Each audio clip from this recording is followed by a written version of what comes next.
தமிழ்ச்செல்வி மாட்டிக்கிறதுக்கு முன்னாடி ராஜாங்கத்துக்கிட்ட போஸ் கையும் களவுமா மாட்டிக்கிட்டா நல்லா இருக்குன்னு நீங்க நினைச்சீங்கன்னா இந்த வீடியோக்கு ஒரு லைக் பண்ணுங்க. வாங்க வீடியோக்குள்ள போலாம். ஈஸ்வரி என்னதான் தமிழ்ச்செல்வி கிட்ட சொல்லி மிரட்டினாலும் தமிழ்ச்செல்வியோ கண்டிப்பா நான் ஃபைல் இருக்க இடத்த சொல்லவே மாட்டேன், உங்களால முடிஞ்சதை பார்த்துக்கோங்க அத்தை, என்னைக்கா இருந்தாலும் நான் மாட்ட தான் போறேன், அது என்னைக்கே மாட்டினா எனக்கு எந்த பிரச்சனையும் கிடையாது, என்ன மாமா என்ன வீட்டை விட்டு அனுப்புவாங்க, அனுப்பட்டும், தாராளமாக அனுப்பட்டும், ஆனால் என் மாமா மனசில் நான் தான் இருக்கேன், அதனால் என்னைக்கா இருந்தாலும் என் மாமா என்னை ஏற்றுப்பாரு, கேவலம் என்னோட வாழ்க்கைக்காக மாமா என்னையே நம்பி இந்த வீட்டோட பொறுப்பை என்கிட்ட கொடுத்துருக்காரு, அந்த ரகசியத்தை நான் உங்ககிட்ட கொடுக்க மாட்டேன் அப்படின்னு தமிழ்ச்செல்வி பேசின பேச்சுக்கு இங்கே ஈஸ்வரியோ ரொம்பவுமே அதிர்ச்சியாகி, ஏ தமிழ், என்ன அப்படியே நான் எதுவும் சொல்ல மாட்டேன்னு நீ இவ்வளோ தைரியமாக பேசுறியா? அத்தை, நான் தான் சொல்கிறேன்ல, நீங்கள் சொல்லுங்க, சொல்லாமல் போங்க, அதை பற்றி எனக்கு கவலை இல்லை, ஆனால் மாமாவோட அரசியல் வாழ்க்கையில் என்னால் எந்த பிரச்சனையும் வரக்கூடாது, நான் வரேன், அம்மா வாமா போகலாம் அப்படின்னு சொல்லிட்டு தமிழ்ச்செல்வி வசந்தியை அழைச்சிக்கிட்டு கீழேயும் போகிறாங்க. இன்னொரு பக்கம் இங்கே சித்ரா இருந்துக்கிட்டு, அம்மா என்னம்மா இவ இந்த பேச்சு பேசிட்டு போகிறா, நீ என்னமோ அமைதியாக இருக்க, அவளோட குடுமி நம்ம கையிலமா, நீ வாமா நாம போய் கீழே போட்டு கொடுக்கலாம். இருடி சித்ரா, அவசரப்பட வேண்டாம், இவ எங்க போயிட போறா, இந்த வீட்டில் தானே இருப்பா, அதுக்கு முன்னாடி அந்த ரஞ்சினி போஸை போட்டு கொடுக்கறதுக்காக வீட்டுக்கு வந்தாலும் வந்துடுவா, அதுக்குள்ள நாமளே அந்த ஃபைல் எங்க இருக்குன்னு கண்டுபிடிச்சி எடுத்துக்கிட்டு போய் போஸு கிட்ட கொடுத்து அந்த பொண்ணு கிட்ட கொடுக்க சொல்லுவோம், நீ வா நாம தேட ஆரம்பிப்போம் அப்படின்னு சொல்லிட்டு ஈஸ்வரியும் சித்ராவும் யாருக்கும் தெரியாம அங்க தேட ஆரம்பிக்கிறாங்க. அம்மா என்னம்மா இது, எங்க தேடியும் கிடைக்கவே இல்லையே, அந்த தமிழ்ச்செல்வி எங்கதாம்மா மறைச்சு வச்சிருப்பா அப்படின்னு போஸு கேட்டதும் இங்க ஈஸ்வரியோ ஓங்கி பலார்னு போஸோட கன்னத்திலேயே வச்சு, டேய் எல்லாமே உன்னால தாண்டா, இன்னைக்கு அவளை என்னை எதிர்த்து பேசிட்டு போறா, சொன்னா சொல்லுங்க சொல்லா காட்டி போங்கன்னு, எல்லாமே நீ தாண்டா காரணம், ஒழுங்கு மரியாதையா வாழை சுருட்டிக்குன்னு ஒழுங்கா இருந்திருந்தா இன்னொரு எந்த நிலைமை வந்திருக்காது, நான் பாட்டுக்குன்னு நினைச்ச காரியத்தை நடத்தியிருப்பேன், ஆனா நீ ஏதேதோ பண்ணிட்டு வந்து இப்ப ஃபைலை காணும் அதை காணனு, ஒழுங்கு மரியாதையா ஃபுல்லா தேடு அப்படின்னு சொல்லிட்டு அங்க இருந்த ஸ்டோர் ரூம்லயும் தேட ஆரம்பிக்கிறாங்க. ஸ்டோர் ரூம்ல இருந்த ஒவ்வொரு கோணியையும் எடுத்து எடுத்து போட்டு பார்க்க அந்த நேரம் அங்க இருந்த ஃபைலுமே வெளியே வந்து விடுது. உடனே சித்ரா இருந்துக்கிட்டு, அம்மா இங்க பாருமா, போஸ் கேட்டானே ராஜாங்கம் பெரியப்பாவோட ஃபைலு இதோ இருக்குமா அப்படின்னு சித்ரா சொல்ல அதை வாங்கி உடனே இங்க ஈஸ்வரி இருந்துக்கிட்டு, டே போஸ், இனிமேலும் நாம காலதாமதம் பண்ணிக்கிட்டு இருந்தா உனக்கு தான் பிரச்சனை, இப்போவே எடுத்துக்கிட்டு போய் அந்த பொண்ணு கிட்ட கொடுத்துட்டு இதுக்கப்புறம் என் பக்கமே வராதுன்னு சொல்லிட்டு வா. அம்மா என்னம்மா சொல்ற, 50 லட்ச ரூபாய் பணம் வேற கேட்டாமா, டேய் இப்போதைக்கு இந்த ஃபைல் எடுத்துக்கிட்டு போய் கொடுடா, எனக்கு தெரிஞ்சு அவ இந்த ஃபைலுக்காக தான் உன்கிட்ட பழகியிருப்பா, பணம்லாம் 2வது பட்சம் தான், ஒழுங்கா சீக்கிரம் எடுத்துகிட்டு போய் கொடு அப்படின்னு ஈஸ்வரி சொல்ல போஸுமே அந்த ஃபைலை எடுத்துக்கிட்டு போய் நேரா ரஞ்சினி கிட்டேயும் கொடுக்குறாரு. உடனே ரஞ்சினி இருந்துக்கிட்டு, மச்சான் நான் கேட்ட 50 லட்ச ரூபாய் என்னாச்சு, இங்கே பாரு ரஞ்சினி, இதை எடுக்கிறதுக்கே நாங்கள் எங்கள் வீட்டில் எவ்வளோ கஷ்டப்பட்டோம் தெரியுமா, தயவு செஞ்சு பணம் இன்னும் 2 நாளில் உனக்கு கொடுத்துட்றேன், இந்த ஃபைலை உன்கிட்ட கொடுத்ததா மட்டும் யாருக்கும் தெரிய வேண்டாம், அது மட்டும் இல்லை இனிமே உனக்கும் எனக்கும் எந்த உறவும் கிடையாது, எந்த சகவாசமும் கிடையாது, நீ பாட்டுக்குன்னு வீட்டில் வந்து ஏதாவது போட்டு கொடுத்துட போற அப்படின்னு போஸ் சொல்ல, சரி மச்சான் கூல் கூல், இனிமே நான் யார்கிட்டையும் சொல்ல மாட்டேன், நீங்க தாராளமா போகலாம், ஆனா அந்த 50 லட்ச ரூபாவை மறந்துடாதீங்க மச்சான் அப்படின்னு அங்க ரஞ்சினியுமே சொல்லி அனுப்பிடுறாங்க.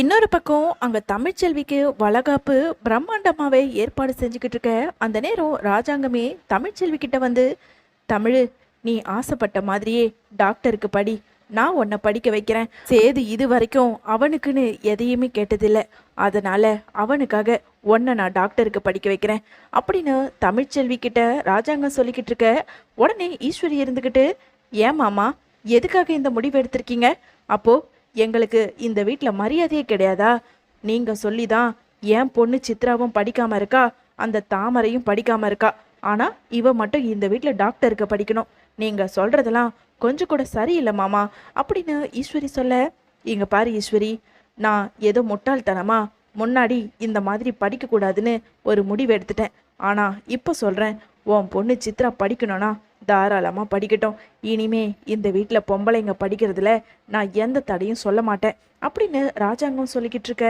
அந்த நேரம் ராஜாங்கத்துக்கோ ஒரு ஃபோன் வருது. அப்படின்னு சொல்லி பேசிக்கிட்டு இருந்த நேரம் அங்கே நீதிமானோ, இங்க பாரு ராஜாங்கம், நான் சொல்றத நீ நல்லா காதுல வாங்கு. உன்னோட கட்சி சம்பந்தப்பட்டமான ஃபைலு என்கிட்ட இருக்கு. இன்னும் கொஞ்ச நேரத்துல எல்லாரும் முன்னாடியும் நான் ரிலீஸ் பண்ணிடுவேன் அப்படின்னு ஃபோன் பண்ணி நீதிமான் மிரட்டிக்கிட்டு இருக்க இங்க ராஜாங்கத்துக்கோ அதிர்ச்சி ஆகுது. போனை வச்ச ராஜாங்கம் ரொம்ப கோபத்தோட தமிழ்ச்செல்வி கிட்ட வந்து, என்ன தமிழ், என்ன காரியம் பண்ணி வச்சிருக்க? நான் உன்கிட்ட பாதுகாப்பா பாத்துக்க சொல்லி 3 ஃபைல் கொடுத்தேன், அதுவும் அரசியல் சம்பந்தப்பட்ட ஃபைலு. நீ எங்க வச்ச அப்படின்னு ரொம்ப கோபத்தோட தமிழ்ச்செல்வி கிட்ட ராஜாங்கம் கேட்டதும் உடனே தமிழ்ச்செல்வி இருந்துக்கிட்டு, மாமா எனக்கு எதுவும் தெரியாதே, நான் அதை பத்திரமா ஒரு இடத்துல வச்சிருக்கேனே. இல்லை, கொஞ்ச நேரத்துக்கு முன்னாடி தான் அந்த நீதிமான் எனக்கு ஃபோன் பண்ணான். இப்போ அந்த ஃபைல் அவன்கிட்ட இருக்கிறதா என்கிட்ட சொல்கிறான். இப்போ என்ன பண்ணட்டும் சொல்லு? உன்கிட்ட கொடுத்த ஃபைல் ஒன்ன மீறி எப்படி அந்த நீதிமான் கிட்ட போச்சு அப்படின்னு ரொம்ப கோபத்தோட ராஜாங்கம் கேட்டுக்கிட்டு இருக்க உடனே சேது இருந்துக்கிட்டு, என்ன தமிழ், என்ன அப்பா என்ன சொல்றாரு? அப்பா என்னப்பா? ஆமா சேது, அரசியல்ல சில ரகசியமான ஃபைலை நான் பத்திரமா தமிழ்ச்செல்வி கிட்ட தான் கொடுத்து வச்சிருந்தேன். இப்போ பார்த்தா அது இங்கே இல்லை, அவங்கிட்ட இருக்கிறதா எனக்கு ஃபோன் பண்ணி மிரட்டுறான். இன்னும் கொஞ்ச நேரத்தில் நான் எல்லார் முன்னாடியும் அதை பரப்பி விட்டுடுவேன்னு சொல்லி என்னையே மிரட்டுறான். இப்போ நான் என்ன பண்ணட்டும்? தமிழ் அப்பா தான் இவ்வளோ கேட்குறாரே, நீயா அந்த ஃபைலை நீதிமான் கிட்ட கொடுத்த அப்படின்னு சேது கேட்க, இல்லை மாமா, நான் கொடுக்கவே இல்லை. இன்னொரு பக்கம் இதையெல்லாம் பார்த்துக்கிட்டு இருந்த ஈஸ்வரி கிட்ட சித்ரா இருந்துக்கிட்டு, அம்மா என்னம்மா இது, அவ ஏதாவது உளறி வச்சிட போறாமா? நாம தான் கொஞ்ச நேரத்துக்கு முன்னாடி போய் ஃபைல் கேட்டோம்ல, அது அவளுக்கு ஞாபகம் வந்து பெரியப்பா கிட்ட சொல்லிட போறாமா. அதுக்குள்ள நீ அவ கர்ப்பமா இல்லைன்ற விஷயத்த சீக்கிரமா எல்லாரும் முன்னாடியும் போட்டு ஓட அப்படின்னு ஈஸ்வரி கிட்ட சித்ரா சொல்லிக்கிட்டு இருக்க உடனே இங்க ஈஸ்வரியோ, இதுக்கப்புறமும் நாம அமைதியா இருந்தா கண்டிப்பா நம்ம பையன் போசு மாட்டிப்பான் அப்படின்னு தானாவே முன் வந்து, மாமா அதுக்கு முன்னாடி நான் ஒரு முக்கியமான விஷயத்த உங்ககிட்ட சொல்லணும் அப்படின்னு ஈஸ்வரி சொல்ல வர அங்க இருந்த மலருமே ஓடி வந்து, ஒரு நிமிஷம், எல்லாருக்கும் முன்னாடி நான் உங்ககிட்ட ஒரு முக்கியமான விஷயம் பேசணும் மாமா அப்படின்னு ராஜாங்கத்துக்கிட்ட மலர் வேகமாவே வந்து சொல்ல ஆரம்பிக்கிறாங்க. என்ன மலரு, என்ன விஷயம் அப்படின்னு சேது சொல்ல உடனே அங்க மலருமே, மாமா உங்களுடைய ஃபைல் யார் எடுத்துக்கிட்டு போய் அந்த நீதிமான் கிட்ட கொடுத்தாங்கன்னு எனக்கு நல்லாவே தெரியும் அப்படின்னு மலர் சொல்ல அங்க இருந்த ஈஸ்வரி சித்ரான்னு ரொம்பவுமே அதிர்ச்சி ஆகுறாங்க. இன்னொரு பக்கம் ராஜாங்கமோ, என்ன மலர் சொல்ற, யார் என்னோட ஃபைலை எடுத்துட்டு போய் அந்த நீதிமான் கிட்ட கொடுத்தது? வேற யாரும் இல்லை மாமா, இதோ இருக்காங்களே ஈஸ்வரி அத்தை, இவங்க தான். ஆமா மாமா, கொஞ்ச நேரத்துக்கு முன்னாடி தமிழ்ச்செல்வி கிட்ட வந்து மாமாவோட ஃபைல் எங்க இருக்குன்னு சொல்லிட்டு மிரட்ட ஆரம்பிச்சாங்க. ஆனா தமிழ்ச்செல்வி நான் சொல்லவே மாட்டேன்னு சொல்லிட்டு அவ சொன்னதுனால இவங்க 3 பேரும் சேர்ந்து அந்த ஃபைலை தேட ஆரம்பிச்சாங்க. அந்த நேரம் அந்த ஸ்டோர் ரூம் பக்கமாக இவங்க போக ஆரம்பித்தாங்க. நானும் இவங்க எதுக்காக அந்த பக்கம் போகிறாங்கன்னு சொல்லிட்டு பின்னாடியே போய் பார்க்கும்போது தான் தெரியுது, ஒரு மூட்டையிலேருந்து அந்த ஃபைலை இவங்க 3 பேரும் எடுத்ததை என் கண்ணால் பார்த்தேன். என்ன தமிழ், மலர் சொல்கிறது உண்மையா? நீ ஃபைல் அங்கே தான் வச்சியா? ஆமாம் மாமா, ஃபைலை எப்படியும் கஜானால வச்சா காணாமல் போயிடும், அது ரொம்ப ரகசியமான ஃபைலுன்னு சொல்லியிருந்தீங்கல்ல, அதனால் நான் எடுத்துகிட்டு போய் அந்த ஸ்டோர் ரூமில் மறைமுகமாக வச்சுருந்தேன். ஆனால் அது எப்படி இவங்க கண்டுபிடிச்சாங்கன்னு எனக்கு தெரியவே இல்லை அப்படின்னு தமிழ்ச்செல்வியும் சொல்ல, இதை கேட்டதும் அங்கே ராஜாங்கத்துக்கோ பயங்கர கோபம் வந்து இங்கே ஈஸ்வரி கிட்ட வந்து, என்ன இப்படி ஒரு வேலையை பண்ணிட்டு என் மருமக மேலேயே நீ பழிய போட பார்க்குறியா? சொல்லு, அந்த ஃபைலை நீ தானே எடுத்த? அடச்சி, நீ எல்லாம் ஒரு பொம்பளையா? உன் புள்ள போஸு ரொம்ப ஒழுக்கமானவன் சொல்லிட்டு தானே இந்த வீட்டில் விட்டு 2 நாள் ஆகலை, அதுக்குள்ளே திருட்டு வேலை 3 பேரும் சேர்ந்து பண்ணியிருக்கீங்க அப்படின்னு ராஜாங்கம் பேசிக்கிட்டு இருக்க அந்த நேரம் சன்னாசியோ வேக வேகமாக வந்து ஈஸ்வரியை ஓங்கி பலார்னு கன்னத்திலேயே வைக்கிறாரு. ஒரு நிமிஷம், நீங்கள் என்ன அடிக்கிறதுக்கு முன்னாடி நான் உங்ககிட்ட ஒரு முக்கியமான விஷயம் பேசணும். என்ன பேசணும்? என்னடி பேசணும்? இன்னும் நீ என்ன தான் பேச போற? வாயை முடிக்கிட்டு அமைதியாரு. உடனே ராஜாங்க இருந்துக்கிட்டு, சொல்லி ஈஸ்வரி, எதுக்காக ஃபைல் அங்கே எடுத்துட்டு போய் கொடுத்த? எனக்கு அந்த விஷயம் இப்போவே தெரிஞ்சாகணும் அப்படின்னு ராஜாங்கம் கேட்டதும் உடனே ஈஸ்வரி இருந்துக்கிட்டு, அது வந்து மாமா, போஸு ஒரு பொண்ணு கூட பழக்கமாயிட்டு, அந்த பொண்ணு இந்த ஃபைல் எனக்கு உடனே வேணும், இல்லைனா நான் எல்லார் முன்னாடியும் வந்து வீட்டில் சொல்லிடுவேன், உன்னை அசிங்கப்படுத்திடுவேன், உன்னை போலீஸில் பிடிச்சி கொடுத்துருவேன்னு சொல்லிட்டு ஏதேதோ சொல்லி இவனை மிரட்டியிருக்கா.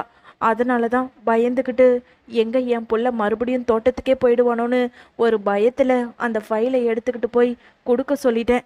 நாங்கள் தான் மாமா இந்த வேலையை பண்ணோம் அப்படின்னு ஈஸ்வரி வாயாலேயே எல்லா உண்மையும் சொல்ல ஆரம்பிக்கிறாங்க. இதை கேட்ட அப்பத்தா, ஏண்டி நீ எல்லாம் இன்னும் திருந்தவே இல்லையா? கொஞ்ச நாளைக்கு முன்னாடி தான் இந்த வீட்டில் சாவித்திரின்னு ஒருத்தி இருந்தா. இந்த குடும்பத்தை அழிக்கிறதுக்காகவும் இந்த வீட்டில் ஒவ்வொரு தடவை பிரச்சனை வர்றதுக்கும் முழு காரணம் அவளாக தான் இருந்தா. இப்போ நீ ஆரம்பிச்சிட்டியா? நீ எல்லாம் பொம்பளை தானா? அங்கே நடக்கிற எல்லாத்தையும் வேடிக்கை பார்த்துக்கிட்டு இருந்த மலருமே, மாமா நான் உங்ககிட்ட ஒரு முக்கியமான விஷயம் சொல்கிறேன். என்னால தான், நான் கேட்டதுனால தான் இந்த போசு மாமாவை நீங்கள் வீட்டுக்குள்ளே விட்டீங்க. வேண்டாம் மாமா, இப்படி ஒரு கேவலமானவன் எனக்கு புருஷனாவே இருக்க வேண்டாம். அவர் இந்த வீட்டை விட்டு வெளியவே இருக்கட்டும். உடனே சித்ரா இங்க ஈஸ்வரி கிட்ட, அம்மா பாத்தியாம்மா, தமிழ்ச்செல்விய கிட்ட தானே நம்ம சேது கிட்ட பேச சொன்னோம். கடைசியில பார்த்தா இந்த மலர் தாம்மா சேது கிட்ட பேசி போஸை இந்த வீட்டுக்குள்ள வர வச்சிருக்காங்க. பாத்தியாமா அப்படின்னு சித்ரா சொல்ல, ஆமாண்டி, இதுலயும் அவ பயங்கர வேலையை தான் பார்த்து வச்சிருக்கா. என்ன மாதிரி அமுக்குனியா இருந்துக்கிட்டு இப்படி ஒரு காரியத்தை பண்ணியிருக்கா. கடைசியில நாம மாட்டிக்கிட்டோம். இப்ப நாம உண்மையை சொன்னா கூட இவங்க நம்ப மாட்டாங்க போல இருக்கே. உடனே ராஜாங்க இருந்துகிட்டு, போஸை மட்டும் இந்த வீட்டை விட்டு அனுப்பக்கூடாது. சேர்த்து ஈஸ்வரி சித்ராவையும் இந்த வீட்டை விட்டு வெளியே தள்ளி வைங்க.